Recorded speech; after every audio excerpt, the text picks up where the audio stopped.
Bonjour chers amis, parlons des problèmes de Fiat Punto. Bien qu'Uno, à qui il devait succéder, lui ait survécu 3 ans, il était une « pénicilline » pour Polo, Corse et la Fiesta, parce qu'elle offrait la meilleure combinaison de dynamisme, d'espace et de consommation correcte et de qualité. Il y en a plus. Il y avait des moments où Fiat avait la réputation d'être le « constructeur des meilleures petites voitures ». La Fiat Punto, annoncée dans les journaux italiens il y a exactement un quart de siècle comme le successeur de la Una, lancée en septembre 1993 sur les marchés allemands et italiens, est arrivée début octobre et en novembre sur les autres. Au mauvais moment, un peu trop tard pour participer au concours de la voiture européenne de l'année 1994, la Ford Mondeo de première génération, successeur de la Sierra, a gagné à la mi-novembre, et trop tôt pour le concours suivant, où elle doit affronter des concurrentes presque d'un an plus jeunes. Un an plus tard, la Punto devient de manière convaincante la voiture européenne de 1994, avec 370 points, devant la Volkswagen Polo, 292, et l'Opel Omega, 272. La Fiat Punto poursuit la technologie introduite par l'Auto Bianchi à un 969 en 112, développe la Fiat 127, puis, peaufine, la Fiat Uno en 1983. La première génération de Punto, développée sous le nom de Tipo 176, propose un design attrayant, conçu par Giorgetto Giugiaro, dans une carrosserie à 3 et 5 portes, dont les dimensions dépassent celles de l'Uno d'une demi-classe.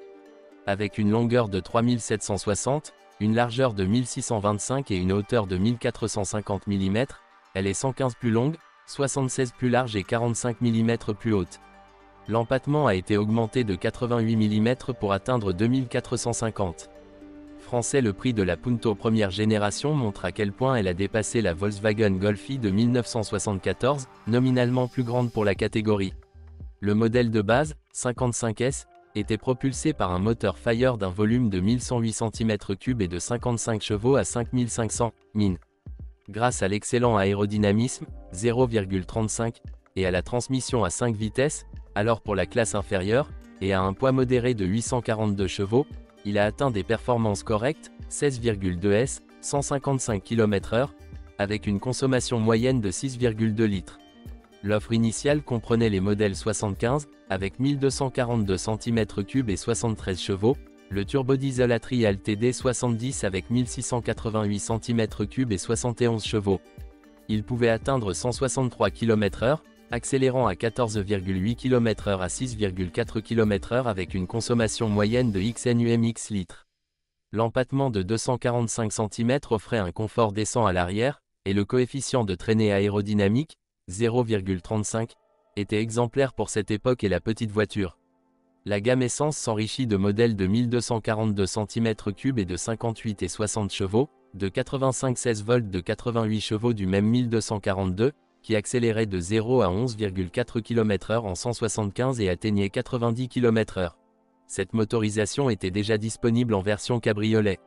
Sans toit, le modèle 1581 de 88 cm3 et 1372 chevaux pouvait également être commandé. Au sommet de la gamme se trouvait le modèle GT de 133 cm3 et turbocompresseur, qui développait 5750 chevaux à 8,0 min. De quoi sprinter à 100 à 200 et une pointe à 6 km/h.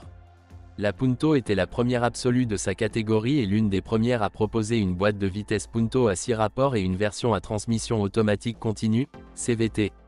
Même si on ne peut pas dire qu'elle ait excellé, la Punto première génération a fait preuve d'une qualité et d'une fiabilité solide, avec une tôle plus solide et plus durable que celle de l'Una. Fin 1999, 3,43 millions d'exemplaires avaient été produits. Elle a été remplacée par la Punto 2, qui a été produite en Italie jusqu'en 2010, à partir de 2005 sous le nom de Punto Classico, en parallèle avec le modèle de troisième génération introduit en 2005.